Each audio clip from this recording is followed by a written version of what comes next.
de recordar. Vamos a hablar que está la comunicación a través del nervio vago y neuronas espinales eferentes. Hay mediadores inmunes como las citoquinas que también son comunicadores, así como hormonas intestinales, igualmente moléculas de señalización derivadas de la microbiota intestinal. Por eso es bien importante que si yo estoy tratando a un paciente con alteración del sistema nervioso, califique, revise qué es lo que come, qué llega a ese intestino, porque él se va a comunicar bidireccionalmente, así como el cerebro hacia el intestino, para poder entonces tener las mejores funciones. Entonces, imagínense que ese es un sistema de biofeedback, donde se transmiten las señales desde el intestino al cerebro, mientras que las neuronas del sistema nervioso autónomo y otros factores como neuroendócrinos lo hacen hacia el intestino, o sea, del cerebro hacia el intestino. Y entonces podemos ver aquí que normalmente un estado sano tenemos un comportamiento y un estado cognitivo y un estado emocional normal. Pero si una persona tiene una alteración, ¿sí? Tiene estrés, tiene enfermedad, hay alteraciones del comportamiento, hay alteraciones de su estado cognitivo y de sus emociones.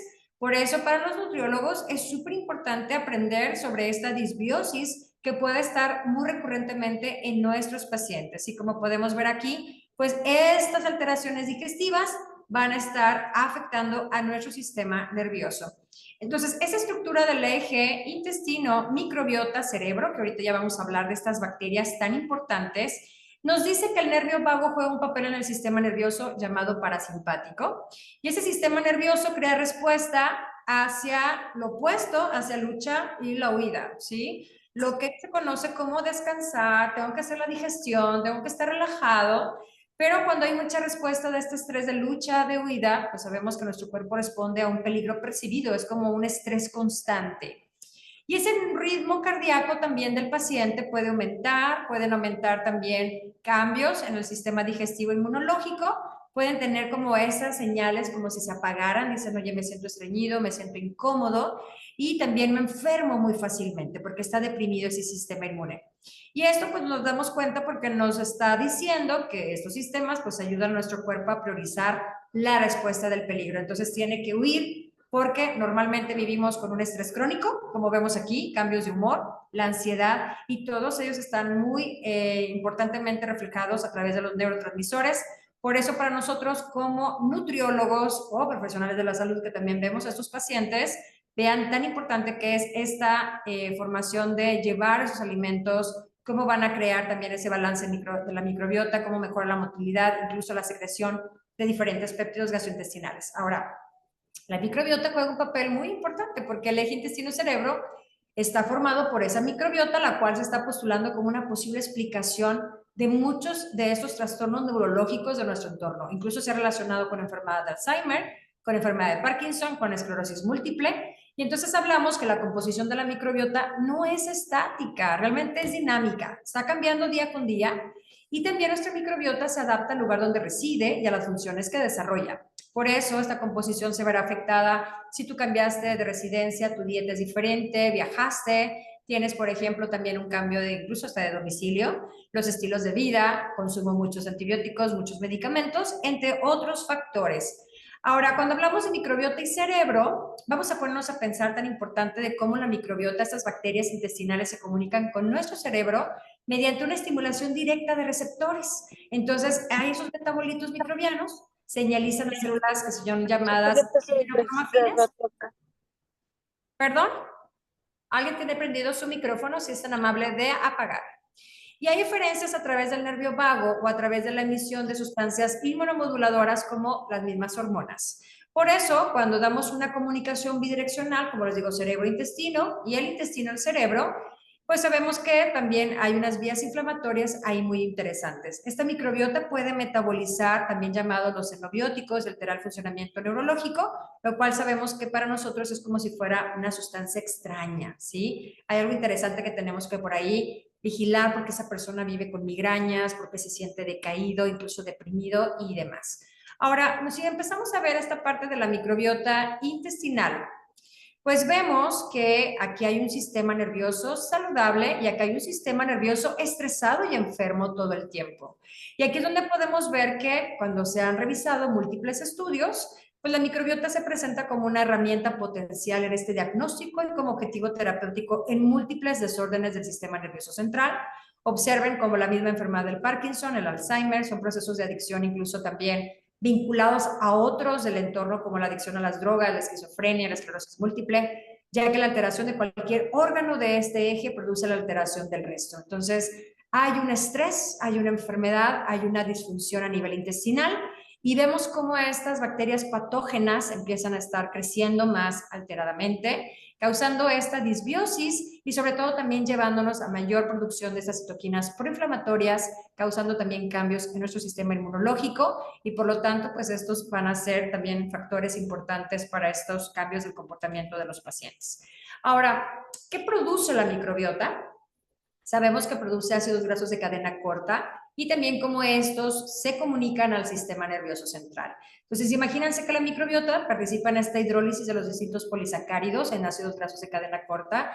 Quiere decir que yo como fibra y esa fibra pues tiene que fermentarse y tiene que llevarse a esta hidrólisis como el propionato, butirato y acetato. Entonces, estos ácidos grasos de cadena corta, ¿qué pasa? Se producen en el intestino y van a atravesar en nuestro cuerpo, incluso llegando hasta la barrera hematoencefálica, para llegar al hipotálamo y regular nuestros niveles de GABA, de glutamato, de glutamina, aumentar la expresión de péptidos anorexígenos o anorexigénicos y también contribuyen a mantener nuestra integridad de esa misma barrera hematoencefálica.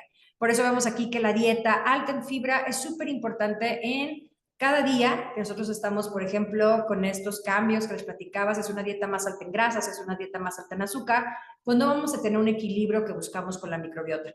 Por eso es importante que haya esa activación de receptores, haya también células dendríticas que van a ser tan importantes para esta regulación de las células inmunológicas. Entonces, nuestra modulación del eje microbiota intestino-cerebro, como bien lo vemos aquí, hay esta interacción bidireccional de los neurotransmisores desde el intestino, la misma microbiota intestinal y estos productos derivados de ellas. Imagínense estos ácidos grasos de cadena corta, como también juegan un papel importante en ese intestino para poder viajar y tener entonces todos estos efectos que queremos en nuestro cerebro. Como ven aquí están los metabolitos, aquí hay prebióticos, vean algunos vegetales y como todos ellos pues tienen también una fuente interesante hacia sus productos que van a producir, bueno, estos cambios a nivel de vías endocrinas y neurológicas, lo cual pues podemos observar desde neurotransmisores, sus catecolaminas, galanina, etcétera, pero cuando tenemos disbiosis, o sea, una alteración de la microbiota, vamos a tener sobre todo cambios en los sistemas inmunológico y cómo también puede afectar a nuestro cerebro. Entonces, incluso hablar de probióticos, sería bueno no consumir probiótico para nuestros pacientes que ya tienen la alteración de esa microbiota, pues sí pueden cambiar la respuesta inmunológica. Se ha estudiado los lactobacillus casei, que puede producir, por ejemplo, o que puede promover la producción de estas interleucinas L12, polarizando la respuesta de estas TH1 y reduciendo enfermedades asociadas con la TH2. Hay también lactobacillus ramosus, que también inhiben estas células y mejoran las alergias estacionales, incluso dermatitis atópica y artritis hasta psoriásica. Entonces, imagínense qué debemos de considerar. Ahora, entonces tengo un problema inmunológico, tengo un problema neurológico, estoy viviendo incluso desde problemas de la piel porque ya me está reflejando esos cambios tan importantes. ¿Qué tengo que considerar? El diseño de una dieta personalizada es básica como un recurso complementario en el tratamiento de enfermedades neurológicas. ¿Qué necesita mi paciente? Ya no solamente decir tantas calorías, sino hablar de esos alimentos que van a tener una específica función, porque a veces tenemos una idea, pues al día de hoy, como decimos, debido a la gran complejidad que hace nuestra microbiota, el medio, el entorno donde vivimos, y sobre todo porque también cada patrón microbiano es único en cada persona. Y entonces empezamos a estudiar de que hay suplementos probióticos y hay cepas vivas como la Bifidobacterium o prebióticos como aquellos hidratos de carbono solubles utilizados por la microbiota a nivel gastrointestinal y esas pueden ayudar a la composición de la microbiota de los intestinos, regulando de manera mejor esta transmisión de señales en el eje intestino-cerebro. ¿Qué se ha estudiado? ¿Qué tipo de lactobacilos? Se han encontrado también que hay lactobacilos con efectos beneficiosos sobre trastornos relacionados con el autismo y hay algunos de ellos que la suplementación como el lactobacillus reuteri se ha asociado con aumentos de expresión de oxitocina de diversos modelos animales con trastornos del espectro autista. Ahora, en humanos hay lactobacilos, por ejemplo, que también podemos utilizar como el lactobacillus plantarum, que es una cepa que, bueno, ya ha sido como registrada, y se ha visto que hay comportamientos antisociales en niños con autismo. En cambio, cuando se hace una administración de probióticos de múltiples cepas, por ejemplo, lactobacillus acidófilos, lactobacillus ramosus, bifidobacterium longum, Se ha visto que cuando se combinan las cepas, van a mejorar síntomas gastrointestinales y de comportamiento en niños con autismo. Entonces, imagínense qué importante es considerar nuestra terapia nutricional para poder mejorar a esta respuesta que busca la misma familia, por ejemplo, si tenemos un niño con estos tipos de situaciones. Ahora, ¿qué factores de riesgo están presentes que realmente me pueden modificar todos estos cambios en mi cerebro? Los factores físicos y biológicos estresantes, por ejemplo, la exposición a productos químicos, al ruido, al tener un sobreesfuerzo, tener una mala postura de cúbito prolongado, ¿qué quiere decir? Una persona sedentaria le afecta al cerebro. Imagínate, estamos sentados en las oficinas más de 8 horas, estamos acostados porque ese paciente no se puede levantar, va a afectar a su cerebro. Temperaturas extremas, mucho calor, mucho frío, el hacinamiento, tener hambre, ayuno, dietas extremas también van a afectar a nuestro cerebro, así como no dormir suficiente y tener enfermedades crónicas lo van a afectar. Entonces, si hay estrés físico, también hay estrés emocional, hay estrés biológico implacable, que es considerado un estrés grave.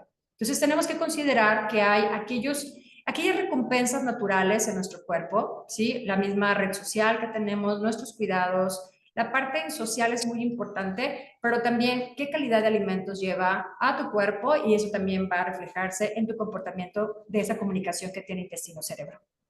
Medicamentos, drogas y demás, pues van a estar afectando a todos estos elementos de comunicación. Imagínense agentes, neurotransmisores, metabolitos microbianos, todas aquellas secuencias péptidas que son de esa respuesta mimética que está teniendo el sistema y que es bien importante pues tener esa respuesta con prebióticos y los probióticos para poder mejorar pues el comportamiento incluso de este sistema nervioso. Hay intervenciones en nuestra microbiota, al microbioma para poder entonces tener respuestas favorables. Entonces, cada vez se ha visto más investigación al respecto, ¿sí? Estos funcionan como guardianes, ¿sí? Toda la parte que nosotros queremos, que hay diferentes elementos, sobre todo antineuroinflamatorios, para aquella población que está más envejecida, ¿sí? Entonces, cada vez que nosotros vemos esta microglía, eso es algo bien interesante que nos dice, bueno, pues que esta activación va a ser también mucha neuroinflamación, va a cambiar también la memoria, en cambio cuando ellas descansan, pues ellas se neuroprotegen y también se reduce esta neuroinflamación. Entonces, la neuroinflamación es muy común si hay personas como, por ejemplo, de recién cirugía, que tienen infecciones recurrentes, en una dieta muy poco saludable.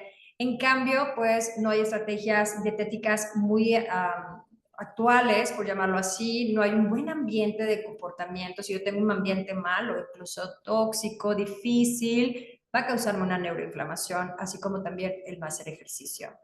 Entonces, las personas que envejecen, ¿sí? Son vulnerables a déficit cognitivos después de una variedad de cambios periféricos. Entonces, ocurre esta neuroinflamación exagerada mediante, pues, muchas deficiencias. Entonces, el ejercicio, cuidar nuestra alimentación, enriquecimiento ambiental, sí provocan efectos antineuroinflamatorios, y es donde estas intervenciones no farmacológicas protegen contra los deterioros cognitivos asociados con este envejecimiento y la neuroinflamación. Entonces, imagínense que cada vez hay más estudios y empiezan a decir, bueno, tengo que cuidar a la glucosa.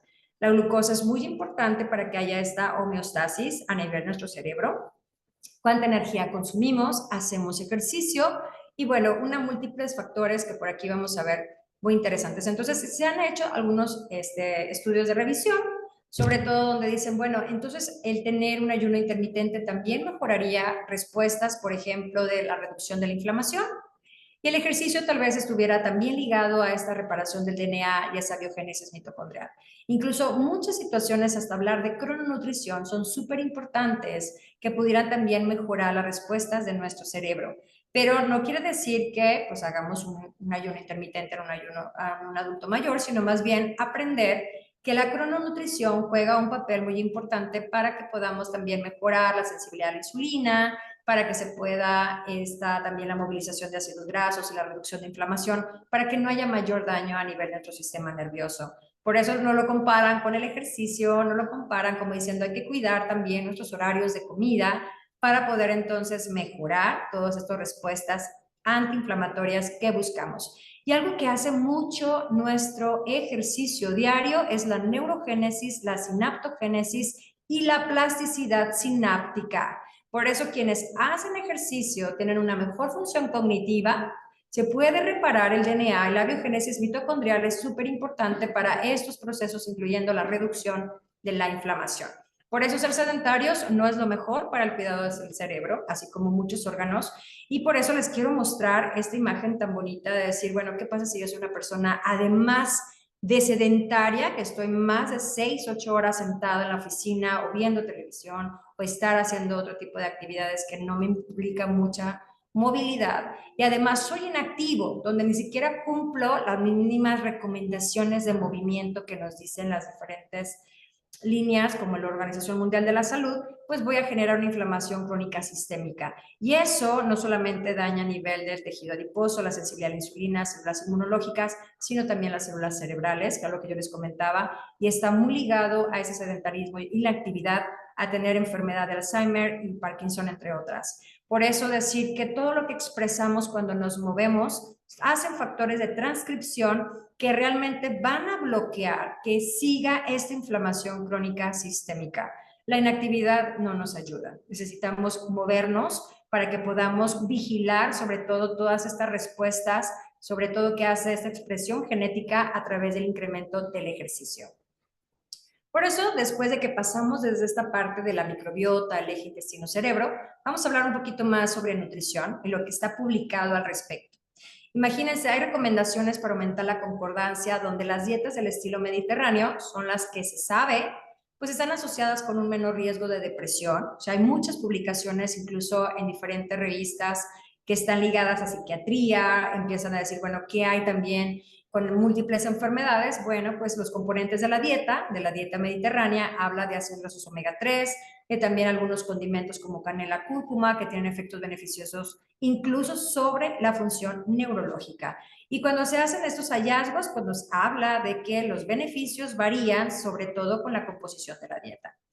Y entonces vemos aquí en esta, como les digo, revista de psiquiatría, donde igual la calidad de la dieta, los patrones dietéticos y la depresión son realmente ligados. Entonces, si yo tengo depresión en este momento y no le pregunto al paciente lo que está comiendo, estamos no vigilando un factor de riesgo muy importante, además de lo que hablábamos ahorita del ejercicio, del factor estrés, de la cuestión de la calidad del sueño. Bueno, la alimentación, como dice aquí, la calidad de la dieta es súper importante. Y entonces nos dice aquí que para nuestro conocimiento en esta revisión, pues se analiza sobre todo la evidencia donde la dieta en calidad y en patrón dietético es lo que va a ayudar sobre todo pues estas relaciones que puedan existir entre ellas. Por eso cada vez que vemos más metaanálisis, revisiones sistemáticas, nos hablan de que hay resultados que proporcionan una asociación entre una dieta proinflamatoria y mayor riesgo de depresión.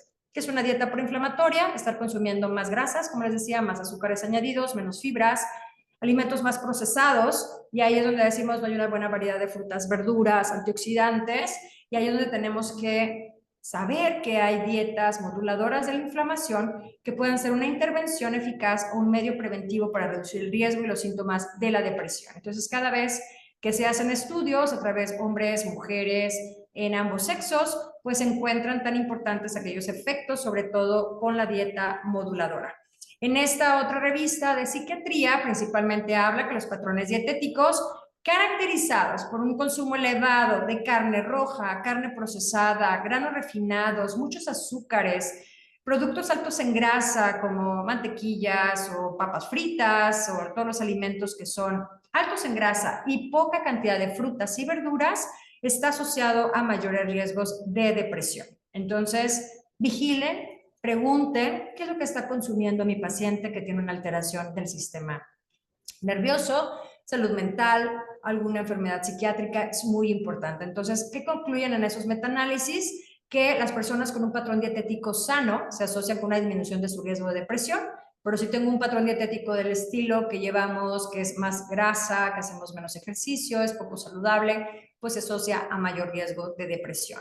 Por eso los hallazgos son la evidencia del papel de patrones dietéticos en la prevención de la depresión. ¿Qué comes? ¿Sí? ¿Con qué cantidades? ¿Con qué frecuencia? Por lo tanto, tiene sentido, como nos habla aquí, dilucidar la asociación sobre todo potencial entre patrones dietéticos y riesgo de depresión y sobre todo formular pautas dietéticas en mi población. Entonces, si yo estoy en este momento trabajando con una parte en psiquiatría, o estoy viendo pacientes con mayor facilidad de esta parte de salud mental, están más deprimidos. Tendremos que vigilar todas estas pautas dietéticas para ir mejorando estas formas de vigilar los síntomas. Por eso hay estudios adicionales que requieren una urgencia para confirmar la relación causal entre patrones dietéticos y riesgo de depresión. En esta otra revisión, que se hizo también en de psiquiatría y nutrición, menciona que un cambio fundamental para la psiquiatría, por ejemplo, los médicos que se dedican a esta especialidad tan importante, si se vigilan esos patrones dietéticos específicos, previenen, incluso disminuyen los trastornos psiquiátricos en prevalencia o en gravedad. Entonces, si se descubre que esta nutrición en calidad en nuestros pacientes tiene un impacto a lo mejor modesto o mínimo, pero se observan beneficios generales a la salud del paciente, lo cual esto nos lleva a un enfoque a una mejor nutrición que seguirá representando una contribución bastante valiosa. Aquí, por ejemplo, hicieron un estudio muy interesante con el uso de vitamina D y también el uso de omega 3 para el control de serotonina, la síntesis, y también vieron pues estas respuestas de pues, déficit de atención, desórdenes bipolares, esquizofrenia y otros comportamientos impulsivos. Entonces pueden ver aquí que aquel grupo que recibió mayor cantidad de vitamina D, mayor cantidad de EPA y de DHA, pues tenía en esta respuesta, sobre todo postsinápticas de las neuronas, mucho mayor, ¿sí? Mejor función cerebral que aquellos que recibieron menores cantidades de vitamina D, menores cantidades de EPA y de DHA. ¿Cuáles fueron las cantidades altas de vitamina D? Arriba de 4.000 unidades internacionales. Entonces, niveles insuficientes de vitamina D, EPA o DHA, en combinación con factores genéticos y en periodos claves donde este desarrollo juega un papel muy importante, es que va a conducir a una activación y disfunción de la serotonina, puede ser un mecanismo subyacente que contribuye a los trastornos neuropsiquiátricos y la depresión. Por eso, si sus pacientes, ustedes miden la vitamina D, está bajísima y no lo suplementan, es importante que ustedes vigilen hasta sus estados mentales, que se sienten tristes, que no se sienten bien en todo el tiempo, o sea, su bienestar general también se deprime. Por eso, este modelo sugiere que optimicemos la ingesta de vitamina D, vigilemos también ácidos grasos omega 3, nos lo habla mucho también perfil de lípidos, cómo están las glucosas, más que nada que son estados prooxidativos en nuestros pacientes, y esos omega 3 de origen marino son los que pueden ayudar a prevenir y modular la gravedad de una disfunción cerebral. Ahora, los patrones dietéticos, como podemos ver aquí, está la dieta mediterránea, está la dieta también DASH o la dieta MIND, que nosotros hemos visto que igualmente pues, son dietas que tienen menos consumo de carne roja, menos carnes procesadas, menos azúcares. Pues bueno, estas combinaciones que se han visto para la dieta DASH mediterránea, para las intervenciones neurodegenerativas, pues está la llamada dieta MIND. Entonces, han visto también en diferentes publicaciones donde la carne roja está disminuida, algunas margarinas, quesos, algunos pastelillos o dulces y también alimentos, sobre todo ultraprocesados, muy fritos. Y vemos que la restricción de energía es algo positivo también para el cerebro porque estamos todo el tiempo en sobrealimentación. No quiere decir que le vamos a dar dietas hipocalóricas a los pacientes, sino darles su requerimiento. Eso es lo más importante que hay que dejar claro. Es que si este ayuno intermitente, yo les hablaba de crononutrición, hablar de restricción calórica, su enfoque es que se le va a dar el requerimiento al paciente, porque nos encontramos en sobrealimentación todo el tiempo y es una sobre hacia la respuesta neuroinflamatoria. Por eso, hacer estos cambios, sobre todo lo que hablábamos con respecto a la reparación del DNA, la modulación del sistema inmune, la inflamación, pues sabemos que esa sobrealimentación crónica, como lo vemos en rojo, tener sobrepeso, obesidad o incluso resistencia a la insulina, va a estar afectando a diferentes enfermedades, como en este caso aquí lo revisaron a través de la enfermedad de Alzheimer. Y empezamos a ver que los patrones son, bueno, la dieta mediterránea puede ser muy cara, no va a ser accesible al paciente, es lo que más se ha investigado, lo que más está publicado, pero no quiere decir que nuestro patrón dietético en México, como recién se ha publicado con la dieta de la milpa, tenga las características similares con los alimentos locales. Entonces, cada vez podemos ver que hay mayor oferta hacia una dieta como lo hace la mediterránea sobre frutas, verduras, cereales, y lo van a ver aquí verduras, hortalizas, frutas, mínimamente carnes, sobre todo también se evita la carne roja o carne procesada, y semillas oleaginosas, leguminosas, perdón, cereales integrales, y vemos también cuidar aquellos aceites que sean insaturados y cardioprotectores, así como también mínimamente endulzantes, más que sean de origen más natural, tubérculos y estos ejemplos, como vemos, proteína animal. Pues imagínense cada vez que nosotros veamos dieta mediterránea, la pudiera entonces comparar con la dieta de la milpa, Pues sí, la dieta de la milpa es un modelo saludable de alimentación de origen mesoamericano. Tiene como centro nutritivo cultural los productos de la milpa, el maíz, frijol, chile, calabaza, entre otros.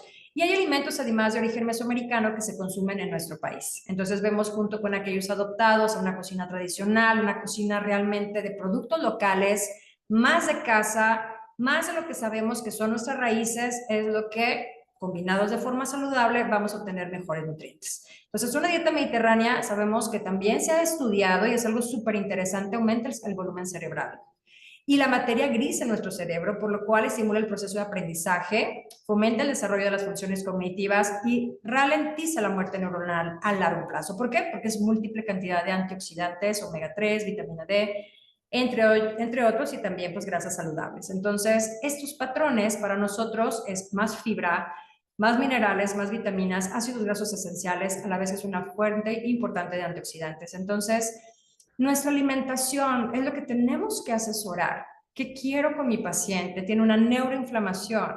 Hay que vigilar realmente cuál es la característica que debemos estar cuidando en mis pacientes, que sí consuma alimentos más ricos, esos alimentos antioxidantes, fruta, verdura, fruto seco, legumbres, hortalizas, grasas saludables como aceite de oliva o si no, aceite de canola, aguacate, ácido graso omega 3, 6 y 9 y la dieta de la milpa, como les digo, lo pueden ustedes buscar, van a tener el documento y van a ver cómo se ha hecho unas buenas comparaciones entre una y otra, porque te dice que puede ser complementaria, sobre todo con otros elementos saludables hasta de la dieta asiática, sobre todo también que muchos productos ya se consumen en México.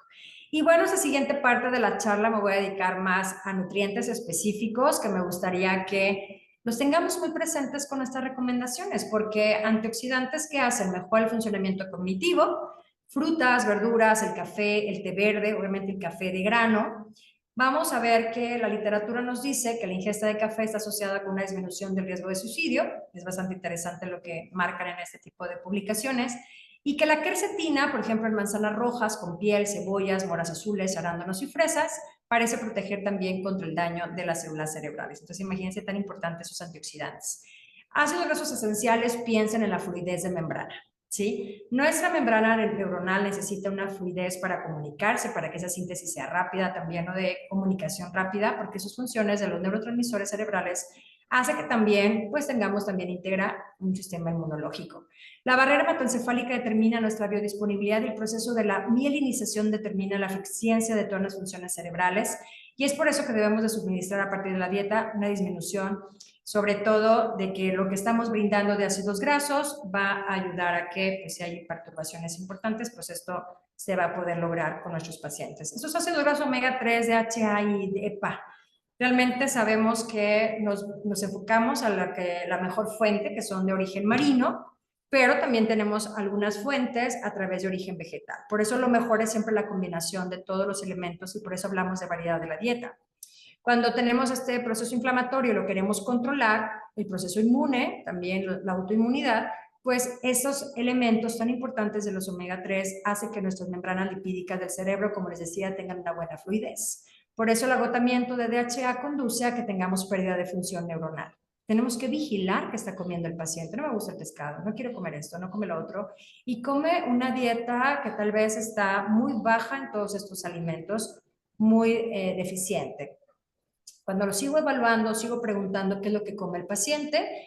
Vigilemos que todo lo que se ha estudiado entre la depresión, el trastorno bipolar, la esclerosis múltiple y otras afecciones neurológicas, sabemos que este DHA, incluso que lo vemos también en combinación con ácido araquidónico, pues ellos no se distribuyen uniformemente en nuestro cerebro. Por eso hay cambios regionales inducidos, que lo podemos ver en la edad, en la composición de estos ácidos grasos, de estos fosfolípidos cerebrales, y también se ha visto que hay una deficiencia de este ácido alfa-linolénico que induce ese agotamiento regional, una recuperación también de ese DHA en nuestro cerebro. Por eso también hablar de colina, que junto con el DHA que se encuentra en la leche materna, y lo podemos ver en algunas fórmulas infantiles, son parte de este mecanismo regulador a través de esta composición plasmática que influye en el desarrollo del cerebro. Por eso tan importante también la promoción de la lactancia materna exclusiva.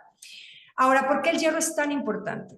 Porque si un paciente tiene una afección neuronal y además padece de anemia, sabemos que la anemia más común es la deficiencia de hierro o la anemia ferropénica, Y esta anemia, esta deficiencia de hierro, produce roturas del ADN o DNA, afecta el desarrollo del hipocampo, por eso también tenemos estos cambios de humor, nos sentimos como estresados todo el tiempo, tenemos también ejecuciones motoras diferentes, ¿sí? Y la corteza frontal está alterando el sistema de neurotransmisión dopaminérgico. Imagínense, tan importante es prevenir la anemia a través del consumo, pues, de alimentos adecuados, sobre todo que sean estos que van a reparar sobre todo esta deficiencia del hierro. Hablar de selenio, sobre todo por sus propiedades antioxidantes, protegen a nuestro cerebro y los nervios del mismo daño. Entonces, nueces del Brasil, oleaginosas, son fuente rica de selenio, principalmente oleaginosas. ¿Cuáles son las oleaginosas que yo tengo más disponibles en mi región? Hablar de zinc. El zinc, como bien sabemos, también tiene una función muy importante como parte también de la molécula de insulina y cientos de enzimas. Sabemos que también ayuda a la síntesis de proteínas. Por eso es bien importante ver que si hay deficiencia de zinc, también causa daño en el ADN con roturas cromosómicas y esto conduce a la disfunción del cerebro, así también como la disfunción del sistema inmunológico. Entonces nos podemos topar que también una dieta variada va a ser rica en zinc. ¿Qué pasa con la niacina o la vitamina B3?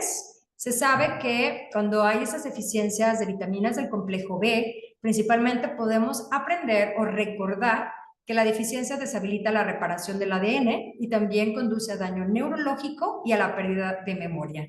Por eso muchas veces cuando vemos aquellos suplementos, principalmente para el control, sobre todo de una anemia ferropénica, está muy ligado también a que haya no solamente para la facilidad de la absorción de ese hierro, sino también porque está mejorando este comportamiento hacia el sistema nervioso. Entonces, hay combinaciones de B6, de B12 y ácido fólico, que también son de esta línea de vitaminas hidrosolubles, porque reducen las cantidades elevadas de homocisteína y estas juegan un papel en muchas condiciones neurológicas. Ya no es solamente pensar en daños también cardiovasculares, sino hablar de las cuestiones neurológicas. Por eso hablar de deficiencia de B12 conduce a un daño neurológico. Vitamina C y vitamina E, que son también poderosos antioxidantes, pues mejoran ese mejoramiento, ese funcionamiento, perdón, cognitivo, que lo tenemos que tener presente. Comer frutas, verduras, como vemos aquí, oleaginosas, aguacate, algunas legumbres, pues son esta fuente importante de antioxidantes. ¿Y qué les platicaba de la vitamina D?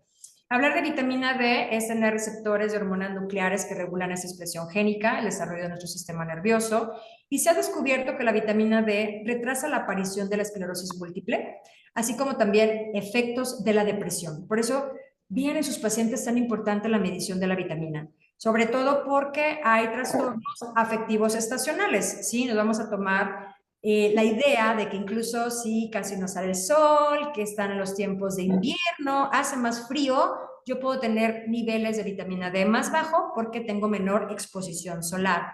Por eso es importante que también se ha estudiado en la esquizofrenia. Y bueno, les quería platicar que por eso nos encontramos en múltiples suplementos cuando les digo de el hierro.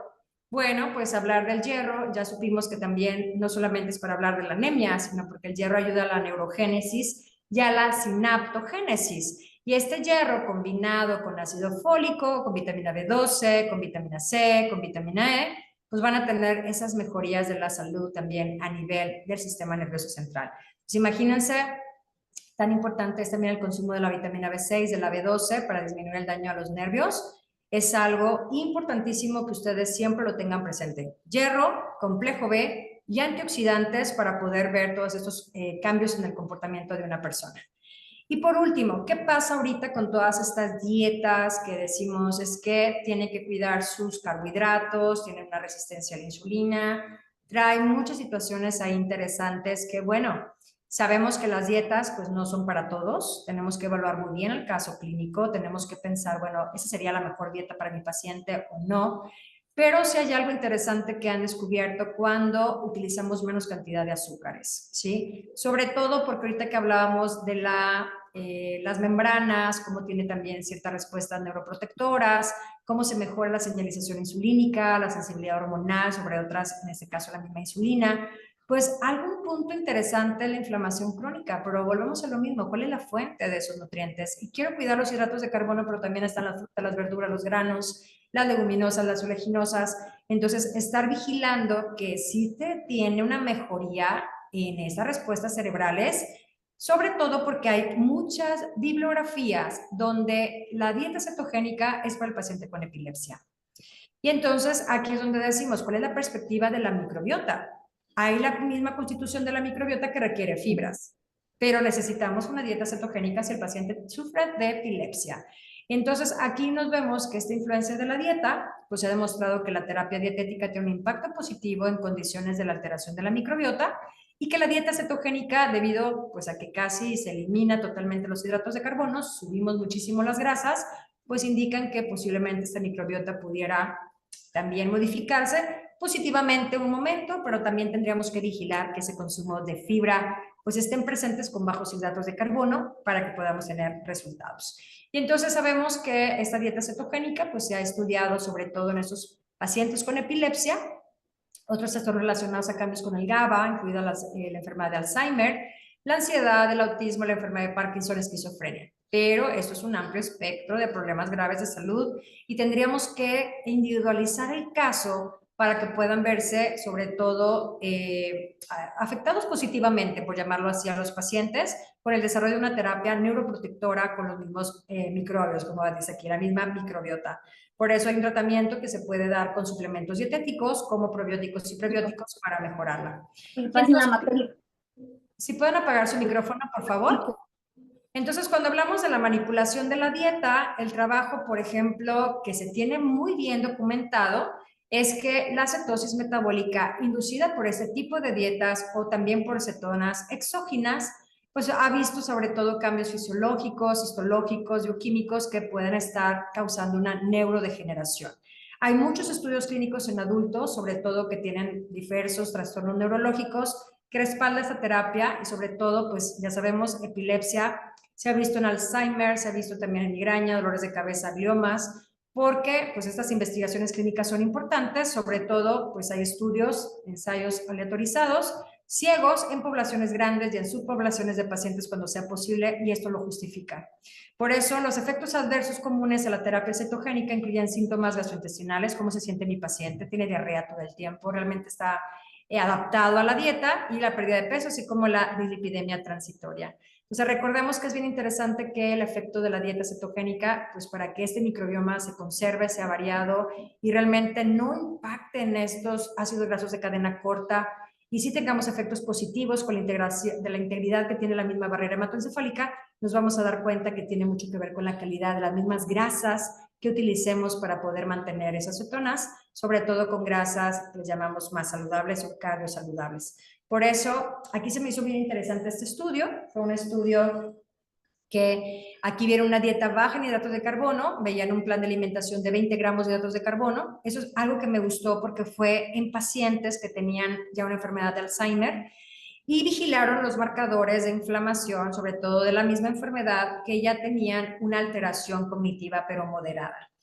A ellos les dieron una dieta con 20 gramos de carbohidrato, perdón, durante 6 semanas y los alimentos que le proporcionaron tenían altos niveles de grasas saludables, o sea, les daban muy poquitas grasas saturadas, mejores grasas saludables y sobre todo, pues ese era el plan de dieta que recibían estos adultos. Les daban carne magra, pescado, alimentos ricos en nutrientes que cumplían los requisitos y los hidratos de carbono, pues representaban esos 20 gramos, el 10% de la ingesta calórica total y les daban un suministro de aceite de oliva extra virgen en las visitas de estudio para incorporarlo a sus planes de alimentación.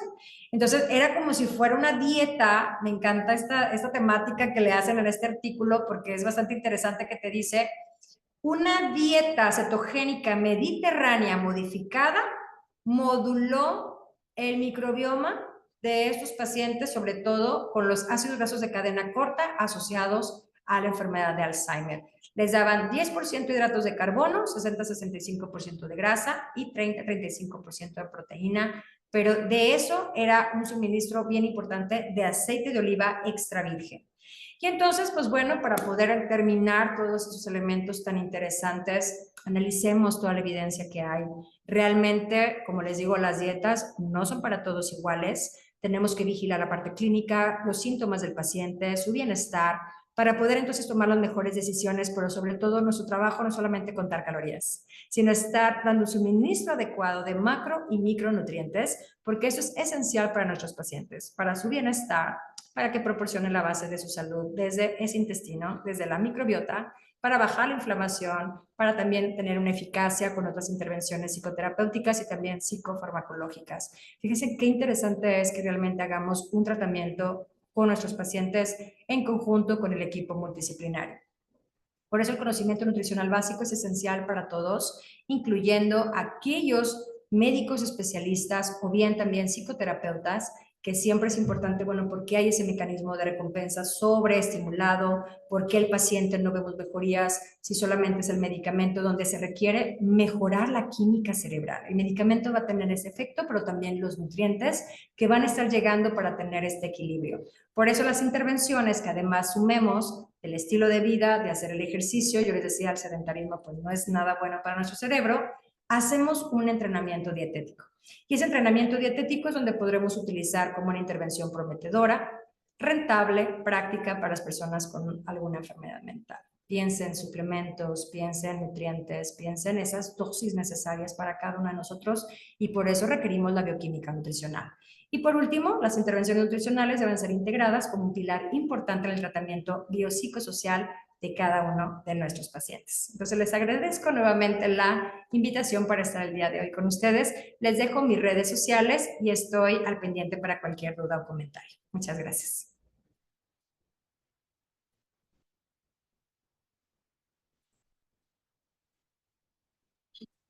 Buenas noches, maestra doctora Egna. Es un gusto haberla tenido acá con nosotros y Capítulo Chiapas le agradece infinitamente esta ponencia, el estar con nosotros. Sabemos que usted pertenece al colegio y que ama colegio, que ella Claro. nacido. Entonces, la verdad que yo tengo muy buena imagen de usted, porque yo recuerdo que cuando estudiaba, bueno, ya estaba casi terminando, o ya era yo profesionista, usted vino una vez en un congreso no del capítulo, de la UNICACH, y ahí lo conocí, y la verdad, fue usted que tuvo mucho éxito en su ponencia, no recuerdo cuál ponencia fue, pero de ahí yo me quedé muy emocionada y es como mi modelo a seguir en la parte de la nutrición y sobre todo toda su experiencia que usted tiene, todo lo que ha aportado al colegio, ¿verdad? Ahora con el código de ética también que estuvo pues ahí trabajando duro junto con la maestra Erika,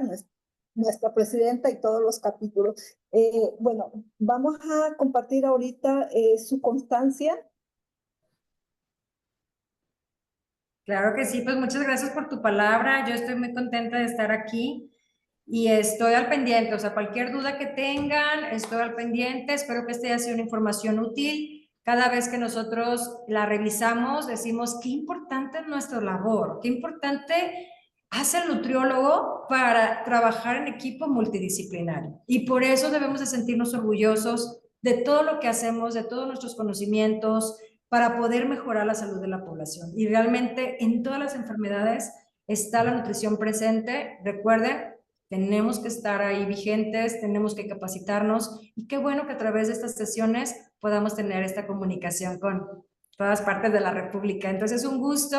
Ahorita yo les comentaba que me tenía que retirar porque estoy en el consultorio, tengo que atender también aquí a mis pacientes, pero cualquier cosa que necesiten me pueden escribir. Les dejé también mis redes sociales, me encuentran como Edna Nava y estoy para servirles como siempre lo que pueda, estoy a sus órdenes. Muchas gracias por tus palabras.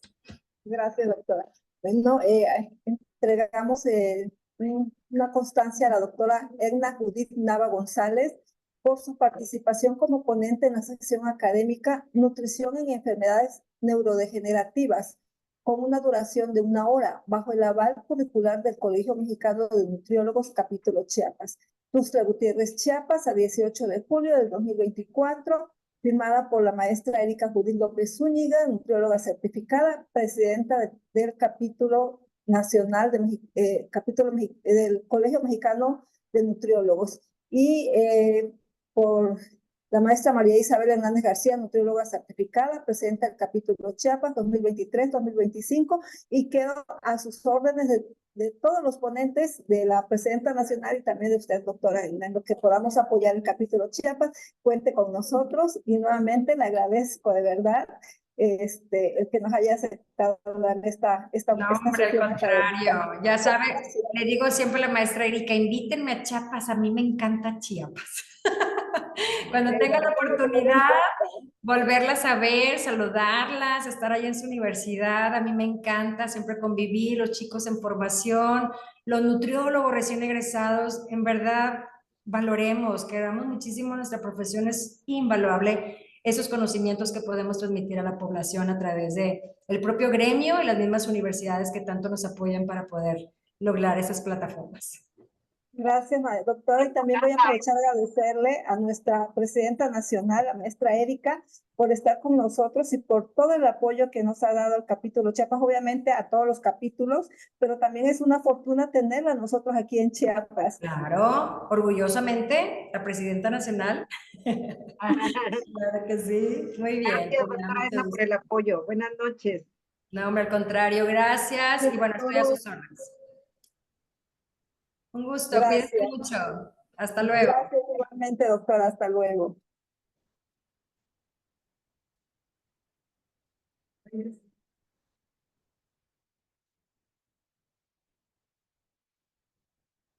Bueno, buenas noches. Agradecemos a todos los asistentes a esta ponencia tan importante dictada por la doctora Edna Judith Nava González.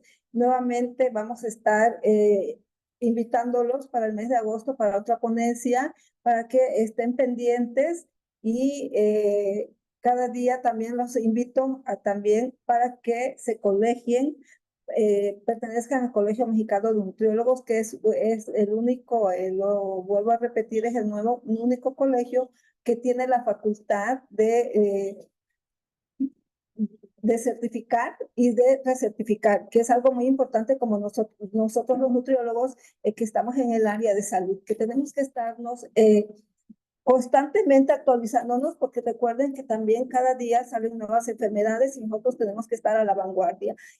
Agradeciéndoles su presencia y esperándolo en las nuevas secciones académicas que próximamente serán anunciadas. Muchas gracias a todos. Pasen buenas noches.